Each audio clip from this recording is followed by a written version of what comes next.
Agora foi. Ok. Boa. Na verdade, assim, o que que eu considero?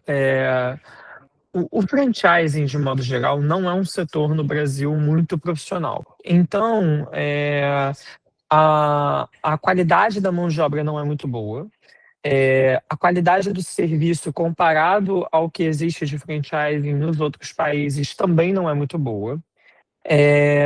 E isso vem muito pelo modelo, que é a maioria das franqueadoras vive de 5% de royalties e 1 ou 2% de taxa de marketing. Isso é uma receita muito pequena, quando você para pensar que isso tem que bancar toda uma franqueadora que tem que ter marketing, tem que ter consultoria de campo, uma série de áreas aí que as franqueadoras têm. Normalmente, as áreas mais priorizadas são primeiro consultoria de campo e treinamento, depois marketing. Quando você vai parar para pensar na construção de áreas aí para poder formatar uma franqueadora. E é natural que esses caras tenham o serviço de,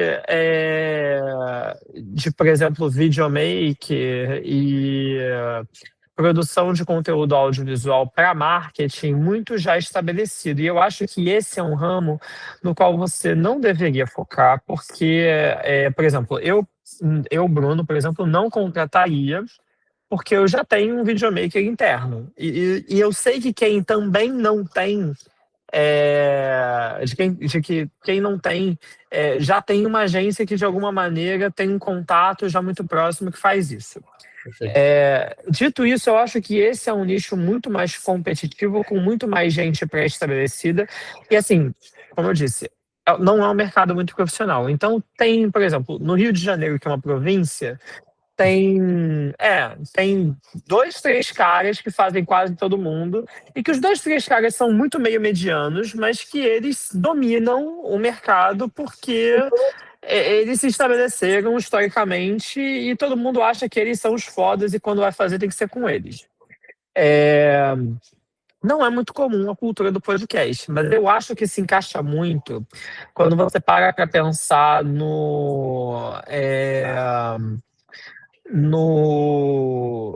na visão de desenvolvimento do franqueado, transferência de know-how e treinamento. Então, assim, quando você pensa que cada vez é mais difícil você parar e fazer com que o seu franqueado ele pare o tempo dele para poder ver um vídeo em que ele vai ver uma videoaula, em que ele vai entender sobre um determinado assunto. Talvez faça sentido o podcast para transmitir determinadas informações sobre determinados assuntos, ou até fazer com que esse cara, ele de alguma maneira seja levado a criar um mindset sobre alguma coisa que para mim é interessante naquele momento. Então eu acho que esse é um serviço que faz sentido. Mas eu, Bruno, se fosse ofertar algum serviço nesse sentido para uma franqueadora, eu iria muito mais pela vertente de transferência de know-how, treinamento, que está muito mais dentro do universo de consultoria de campo, operações, vendas, etc., do que ir para a esfera do marketing. A esfera do marketing já tem muito fornecedor estabelecido e o mercado, querendo ou não, já está bem saturado e não são caras que você consegue convencer a trocar de fornecedor porque você vai ter um melhor serviço. São pessoas que provavelmente vão continuar com quem ele já tem, muito, muito provavelmente. Então, realmente é uma coisa difícil de você parar para pensar e tentar entrar pelo ponto de vista de marketing. Perfeito. Mas por esse caminho de treinamento, ele é mais viável, até porque tem muita gente fazendo investimento nisso. Em treinamento. Em treinamento por diferentes formas. Perfeito. Que na verdade, assim, treinamento dentro de franchising é uma coisa que, às vezes, eu até faço investimento, produzo, eu contrato um sistema de AD, eu produzo conteúdo audiovisual, eu faço todo o processo, mas o franqueado não olha, ele não se engaja com aquele conteúdo. Então, eu fiz à toa, ou fiz para dizer que fiz, para dizer que tenho dentro do meu processo, por exemplo, de expansão, em que aí eu quero convencer um cara de que eu sou uma franqueadora profissional e eu tenho ali aquele repertório, etc. Mas ele não é um repertório que tenha algo muito relevante ou então que seja de fato acessado, o que é ruim. significa que eu fiz investimento numa coisa que não está sendo usada pelo franqueado. Então, assim, eu acredito nesse método que você está colocando, para esse viés de treinamento, muito. E acho que é um viés com pouca competição e que tem muita gente disposta a comprar. Não acho que vai ter marca querendo fazer podcast para poder se posicionar ou ter algum tipo de. é, Porque, por exemplo, se você for me perguntar, Bruno, você não acredita, por exemplo, em pegar a Valzir e fazer uma série de sessões de podcast em que o plano de fundo é vender franquia? Não. Não acho que essa exposição seria interessante para a marca. E por mais que ela gere conteúdo e possa captar algum volume de lead, eu acho que eu vou estar chovendo no molhado em que, assim, o lead ele tem muita gente para quem ele olha na hora dele escolher uma franquia. E eu duvido que ele vai pegar e olhar para um podcast de 1 hora sobre assuntos do franchising, até porque normalmente o cara que está procurando uma franquia nem conhece tanto franchising assim ou food service para poder falar alguma coisa ou para poder se interessar por algum assunto. Uhum. Mas eu acredito muito que depois que o cara está dentro, quando ele é um franqueado, ele gostaria de escutar a franqueadora e pessoas da franqueadora e pessoas de fora da franqueadora Uhum. falando sobre os temas do dia a dia daquela marca. Então é uma maneira de você fazer um projeto de treinamento ou de endomarketing ou de engajamento sobre algum determinado tema que ele é relevante. Então, assim, é meio que usar a ferramenta certa para a finalidade certa. Isso é a minha visão. Dito isso, eu acho que se você formatar o seu produto com essa visão, você tem mais chance de conseguir alguma coisa. Aí você Perfeito. vai me perguntar, Bruno, mas, por exemplo, a Valzira, você teria interesse? Possivelmente sim, mas como eu falei para você, eu sou uma pessoa hoje com uma tarefa de expansão muito grande e que eu tenho uma série de prioridades que são diversas e eu não consigo me dedicar a essa agenda especificamente hoje. Perfeito. E nem acho que a gente tenha dentro de casa pessoas tão qualificadas para poder fazer isso.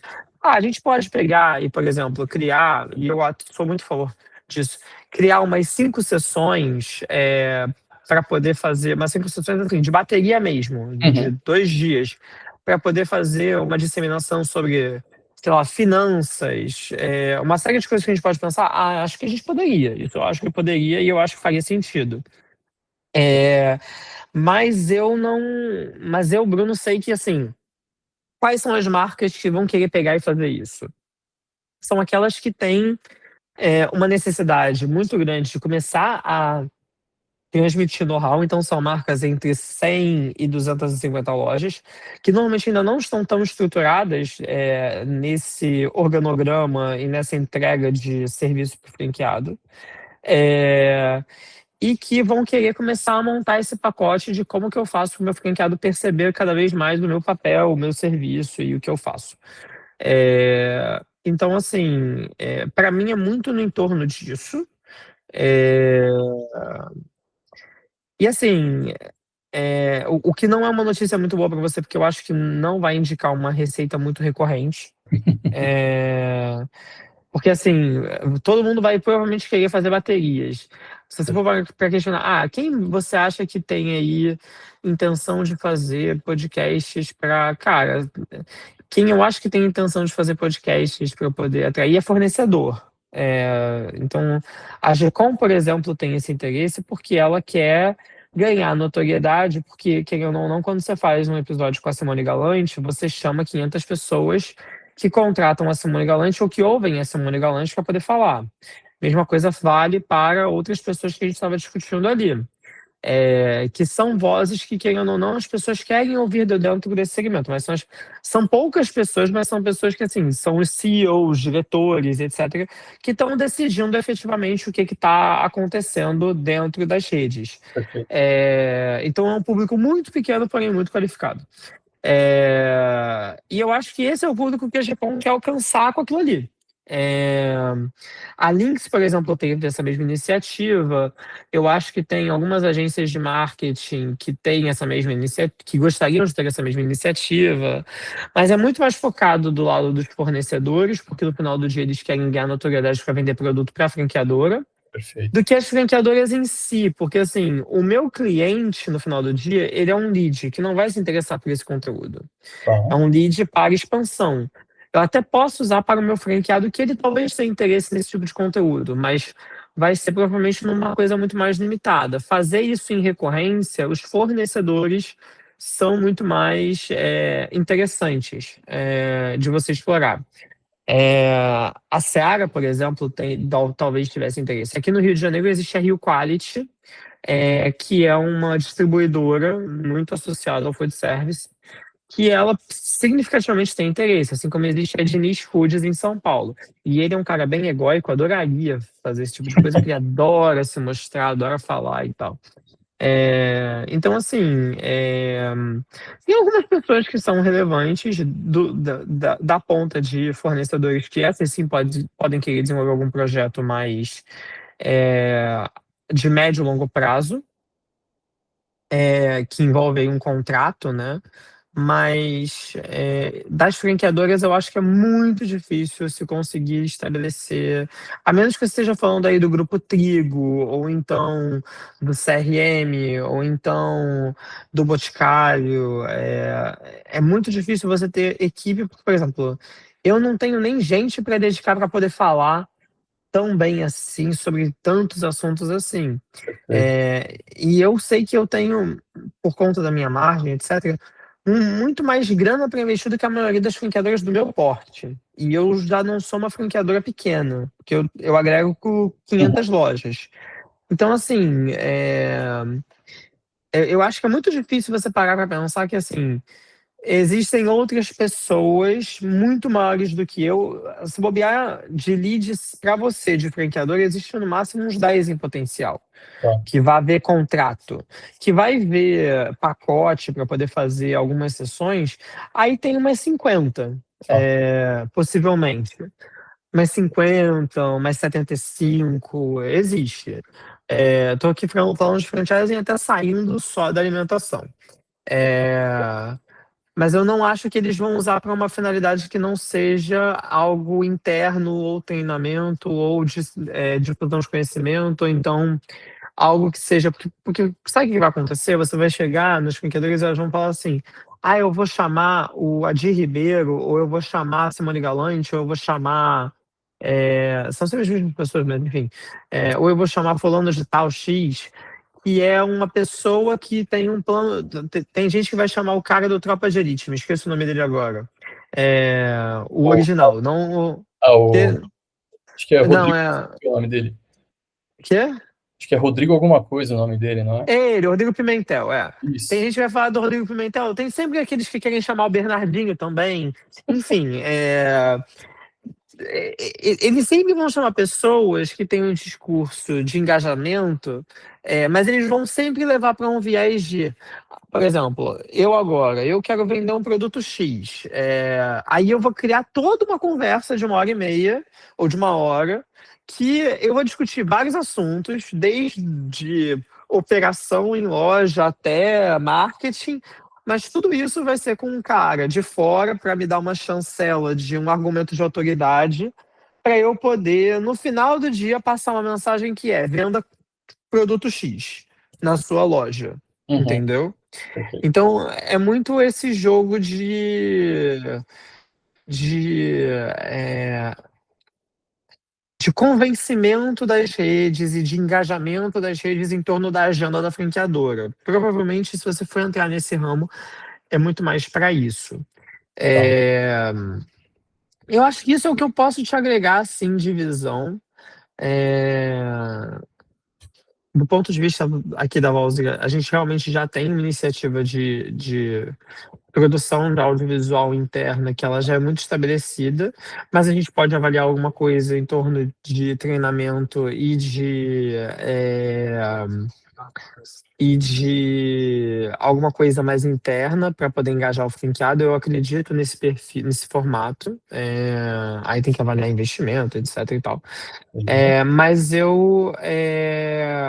eu acho que, assim, como oferta para você parar para pensar no mercado que tá aí para você, é, eu não acho que seja muito diferente disso que eu tô falando, sendo bem sincero. Eu acho que vai ficar muito dentro desse perfil que é o é um mercado mais limitado, Tá. entendeu? Boa. Cara, já abriu, já deu uma boa de uma, uma boa ajuda aqui. Aí eu vou te fazer outra pergunta, tá? Quando você fala assim, Uhum. cara, pô, dá para você ofertar o podcast em forma de treinamento e tal, dentro das franquias, quem são as pessoas que são responsáveis por dar esse tipo de treinamento ou por prestar essa consultoria? Quem que é a pessoa que eu preciso buscar dentro da franquia ali para conseguir vender esse tipo de serviço? Então, normalmente nas franquias, ou existe uma área de treinamento, que ela é independente. E aí, essa área de treinamento que é independente, ela tem um coordenador, raramente tem um gerente, é muito raro ser uma coisa tão difundida assim. É, mas assim, é muito raro você ter uma grande cabeça, mas existe alguém responsável por treinamento e essa é a melhor pessoa. É, Às vezes essa pessoa de treinamento está abaixo do RH, quando são empresas que o RH é muito forte, como por exemplo o Grupo Trigo. Às vezes essa pessoa está abaixo do do da área de operações, que é o que a maioria tem. Então você tem um treinamento abaixo da área de operações, que é uma área que muita gente chama de consultoria de campo. Tá. O responsável por isso, às vezes, ele é um gerente, um diretor, depende do perfil da franqueadora. Mas eu, Bruno, de fato acredito muito que realmente deveria se olhar mais para esse cara, entendeu? Aí eu buscaria, por exemplo, ou um gerente de RH, ou um gerente de operações ali. Sim, é isso. Eu acho que você buscaria sempre, cada vez mais, uma pessoa dessa visão, e não alguém tão. Porque, por exemplo, marketing não vai te ajudar. Pronto, já te dei o exclusor real. Então já esquece marketing, eu vou para RH ou operações ali. É, eu acho que essas pessoas têm mais interesse no seu serviço e têm mais probabilidade. Até porque, assim, algumas empresas, apesar delas serem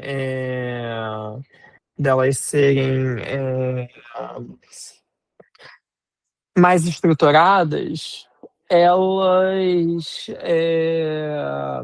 não têm muita organização interna quanto à comunicação. Então, por exemplo, o marketing com certeza já tem um fornecedor para algo similar ao que você pensa e eles provavelmente não vão querer contratar uma nova pessoa. É muito comum isso.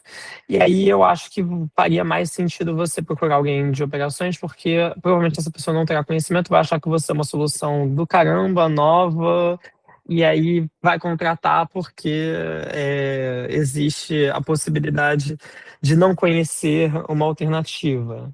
E aí você vai dar referências que também conversam com esses caras, porque assim, o que que conversa com o pessoal de marketing? Conversa com o pessoal de marketing dentro do segmento do franchising. Você trabalhar com a Di Ribeiro, você trabalhar com a Ana Couto, você trabalhar com... Tu conhece, É, que?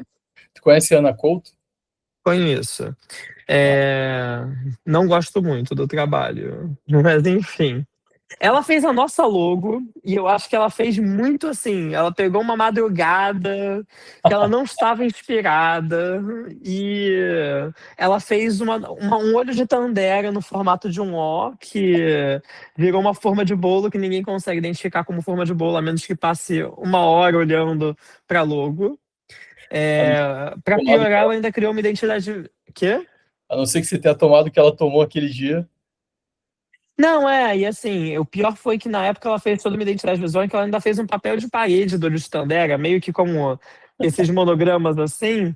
E aí existe olho de Tandera, um colado do outro, que você acha que é uma forma, mas no final do dia é só um monte de círculo que não te diz nada, porque aquilo ali não é uma forma.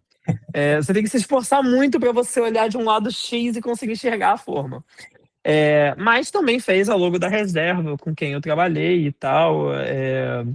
É uma pessoa muito conhecida, muito respeitada. Eu não acho que é um trabalho que deve se desconsiderar, eu só acho que é um trabalho muito focado nos clientes grandes. E que alguém que entre naquele limite do valor, entrei para poder entrar, para poder Entendi. comprar. Cara, essa pessoa não vai ser tão beneficiada. Vai Mas bater ela é uma aquele pessoa que. sentimento ali.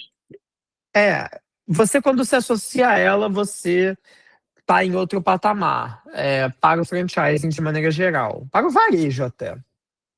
É, tem algumas pessoas, assim, que chancelam muito. Mas quando você desce, por exemplo, a Gecom é uma referência que no food service ela é muito forte. É, porque Deus e o mundo usa a Gecom. Então, se a Gecom usa, provavelmente eu também deveria considerar. Perfeito. É... Um lead assim recentemente, cara. É, Eu tive um lead assim recentemente. é, a Gecom ela é uma esteira boa. Eu coloco isso até pensando no meu lado, que eu tenho uma empresa de ciência de dados, em que a parceria com a Gecom já trouxe 3 clientes para essa empresa. Então, assim, 3 clientes interessantes. Então, é uma relação boa. É, e que traz aí algumas construções. É um cara estratégico, mas eu sei que assim é um mercado difícil de se expandir quando você para, porque a verdade é que o produto que você oferece ele tem um lado bom de ser nichado, então tem pouca competição, mas ele também é um produto em que o cara tem que ter muito a necessidade direta do que você oferece. É mais difícil É, de entender do que é, ele é bom por ser nichado e ele é ruim por ser nichado. Ele tem os dois lados aí muito claros. faz parte do business. É, Não tem jeito. É, tá. Cara, acho que deu para entender bem, assim, é basicamente buscar a galera de RH. eu iria mais primeiro na parte de consultoria de campo do que de RH. RH é quando você descobre que está com RH, não é a maioria das vezes que está. Tá. Então, buscar a galera de consultoria de campo. É isso. Esses são os caras: diretor de operações, diretor comercial, são gerente comercial, gerente de operações, é, são esses os caras. Diretor de franquia também é chamado dessa forma. Então, assim, não é diretor de expansão, não procure por esse nome. A Volzir é um dos poucos casos em que a área de expansão e a área de operação, que algumas pessoas chamam de franquia, é, estão sob uma mesma diretoria. A gente tem um organograma bem diferente em que o topo ele é muito concentrado. É, mas, mas eu acho que vale a pena você pensar nesses nomes, nesses cargos. São os que fazem mais sentido. Tá. Então, gerente de RH, gerente de operações, gerente comercial e diretor de franquias ali. Isso, sim. E todos esses nomes aí com diretor e gerente funcionam. Tá. Diretor ou gerente. Tá. Todos funcionam. Bom, fechou. Aí ajusta o pitch para vir com um pitch um pouco mais de educação. Educação e treinamento. Eu acho que tem que ser muito por esse viés. Não vender como um produto de marketing, porque no final do dia esses caras não estão querendo isso.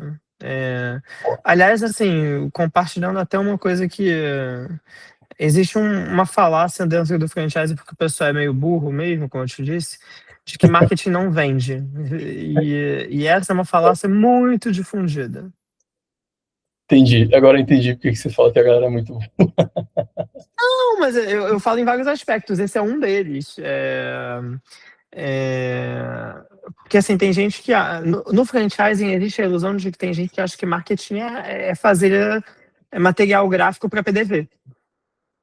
Acho Entendeu? que Então, isso ainda perdura em muitas vertentes de negócio, cara, não só em franquias. sim. A gente, Mas é que eu comparo com as multinacionais, grandes indústrias, que aí já não tem essa visão, entendeu? total. É, Mas é uma é, evolução de mercado, né? Que tende, a gente pelo menos acha que tende a acontecer durante o tempo, mas se vai acontecer ou não vai acontecer, não sei. Mas é é que mais fácil a IA tomar conta do que achar que vai melhorar, tá? Sendo muito sincero. não, mas é aquele ponto que você falou, né? Tipo, tem a maioria das franquias, elas vivem de taxa de franquia e de taxa de marketing, né? Então, tipo, para que eu vou investir num negócio se, né, pode me dar retorno ou não, assim, tipo, para que eu vou investir É, em marketing se eu preciso vender só franquia, sabe? sim. Muitas franquias, inclusive, dão esse nome de taxa de marketing, mas, assim, até para.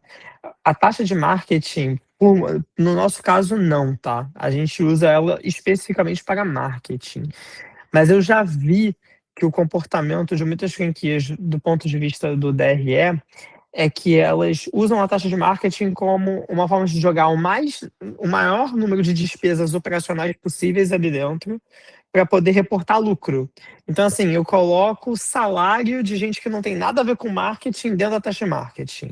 Eu coloco serviços que não tem nada a ver com marketing dentro da taxa de marketing para poder. Então, você vai vendo um processo de inflação ali da taxa de marketing, que na verdade é eu pegar a despesa da franqueadora e jogar para o marketing. Tem gente que põe rateio do salário do CEO na taxa de marketing. Pô, não faz sentido. E o cara tem coragem de prestar conta desse jeito, mas tudo bem. É chancelado por contrato? É. Mas assim, a maioria dos contratos permite fazer isso. Mas eu não acho moralmente a coisa mais certa. Mas se é permitido, né? Tipo, tá em contrato aqui, a galera vai usar, né? Mas o ideal seria que o pessoal fizesse isso para veiculação, traçar estratégia, principalmente veiculação, né? Eu acho que o franqueado, quando ele paga a taxa de marketing, ele tem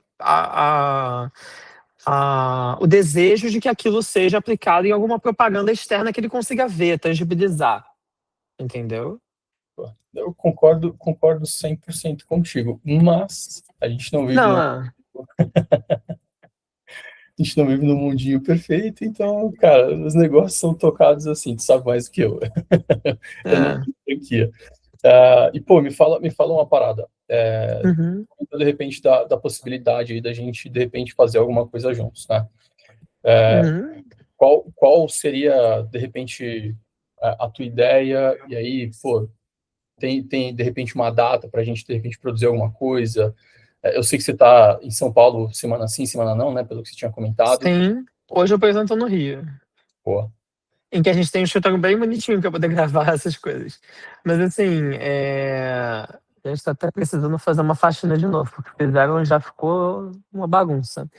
É, Mas assim, eu acho que, é, sendo muito sincero, depois do carnaval, com certeza é o melhor momento para falar sobre isso. fechou. Mas assim, a gente quer lançar uma plataforma de EAD que já tem alguns conteúdos. E eu acho que talvez desse formato, talvez uns 5 seja o número ideal, para poder começar. E aí a gente sentir como que a coisa ela se comporta e depois fazer mais contratações se for o caso. Fechou. Perfeito. E aí me diz outra coisa, cara. Esses Mas eu con- preciso entender valores, eu preciso, obviamente, entender uma série de coisas. Fica tranquilo, é só R$ 1 milhão e tá Não. é só umas 3 taxas de franquia, não, mentira. E aí, Não, se você quiser taxa de franquia, eu te dou de graça. Não, tem, não há problema em relação a isso. Quantas você quer? Desde que sejam em São Paulo, eu dou de graça, mas fica tranquilo. esses conteúdos que vocês têm já gravados, é gravado dentro de casa ou é uma produtora que vocês contrataram? Não, a gente não tem, na verdade. O conteúdo que a gente tem, vamos lá.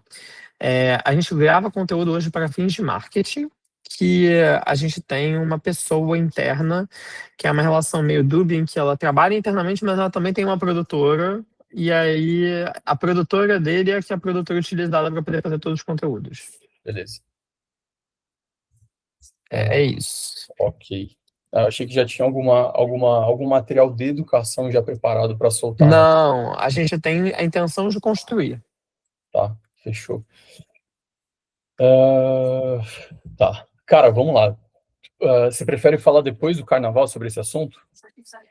Prefiro porque vai ser quando eu vou ter mais disponibilidade para poder. Porque assim, você me passando uma proposta e eu entendendo que ela faz sentido do ponto de vista financeiro, é, aí seria já produtivo para mim começar a pensar em como que eu agendo, como que eu vejo e etc. Tá, pensar mais no operacional. Deixa eu dar uma olhada. Dia.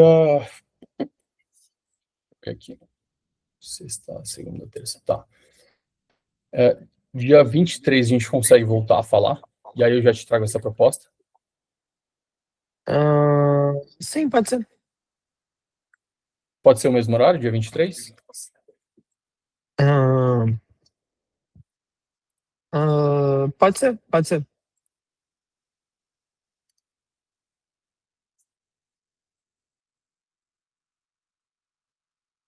Beleza, deixa eu ver se foi certinho aqui. Foi. Aí, combinado. Aí eu venho com essa ideia de 2 diárias, a gente produz ali 3 podcasts em cada uma. E aí depois é o que tu comentou, é entender como que vocês operacionalizam isso dentro de casa, né? Acho que se tiver, se tiver uma galera em São Paulo para produzir esse conteúdo, acho que é perfeito, assim. E Tá. aí, Melhor. não sei se eu cheguei a comentar contigo, tá? Eu não tenho um estúdio. A gente sempre vai gravar, pô, em estúdio de parceiro, estúdio não, Tá. em escritório de parceiro, qualquer lugar, evento. Tanto que eu cheguei a conversar até com a Tatiana na feira ano passado da BF. Tá. Isso é um problema pra gente, porque o nosso escritório bonitinho é o do Rio. Tá? E até a gente consegue encontrar outros lugares ali para fazer essa produção. Tá. A gente tem alguns estúdios parceiros, estúdios fotográficos, que são bem legais, são bem bonitos. A gente vai vendo as possibilidades, de repente posso até falar. Mas assim, eu não sei se. Pro que eu estou pensando, eu acho que é mais o áudio mesmo. Eu acho que o vídeo ele pode ser, de certa forma, ignorado. Até porque eu tenho a intenção de que ele ouça isso mais do que ele, de fato, veja. Tá, Até sei que tem gente que gosta de ver, mas assim, eu sei que existe uma boa parte desse público que, na verdade, ouve mesmo. perfeito, perfeito. Fechou, combinado. Ok? Pelo que a gente está vendo, a galera está começando a assistir mais do que ver, mas acho que aí é jogar o conteúdo na plataforma e entender como que a Mas galera. acho que é que no Brasil também o podcast foi uma coisa que nunca pegou, né? Eu acho que ele pegou agora um pouco mais no high level, para pessoas mais qualificadas. Mas nos Estados Unidos é uma cultura muito mais difundida, eu acho. Não, pô, aqui tá bombando, cara. Quê? Tá bombando no Brasil, de verdade, de verdade. Não, mas eu acho que é uma coisa mais recente, né? Porque os Estados Unidos já tem uns 15 anos, 20 anos isso. Não, os caras estão à frente de tudo, assim, né? Mas É, o brasileiro consome muito podcast, cara. isso é novo pra mim. Tem alguns estudos assim, pô, pelo menos 50 milhões de pessoas escutam podcast mensalmente, sabe? É muita gente, cara. E as marcas estão cada vez mais antenadas em colocar grana em podcast, cara, em patrocinar podcast. Tem 2 marcas que eu estou conversando que querem patrocinar podcasts, cara, então acho que no Brasil ainda está começando a tracionar, assim. E aí Sim. ainda, pô, YouTube, o Netflix trazendo podcast, cara, daqui a pouco você vê o Danilo Gentili no Netflix fazendo podcast. Tipo, acho que vai acontecer isso uma hora. Tem grandes chances aí. Mas, pô, Sim. fechou. A gente volta a falar dia 23 e aí a gente fala sobre um projeto mais de áudio aí para vocês. Tá bom. Ok. Fechou? Fechou. Valeu, Bruno. Obrigado. Obrigado eu, Vou Rodrigo. voltar a falar. E, A cara, Cássia chegou a entrar em contato com vocês? Não. eu falei com a Cássia. Tá. Fechou? Eu É, passei pra ela. e aí, pô, a gente volta a falar dia 23 e, cara, obrigado pelos toques aqui, pelas dicas. Acho que já deu uma boa clareada, assim, porque até então era tudo muito obscuro para mim, mas facilitou um pouquinho aqui o caminho. Ok, que bom. Valeu, Bruno. Obrigado, viu? Nada. Tchau, tchau. Tchau, tchau.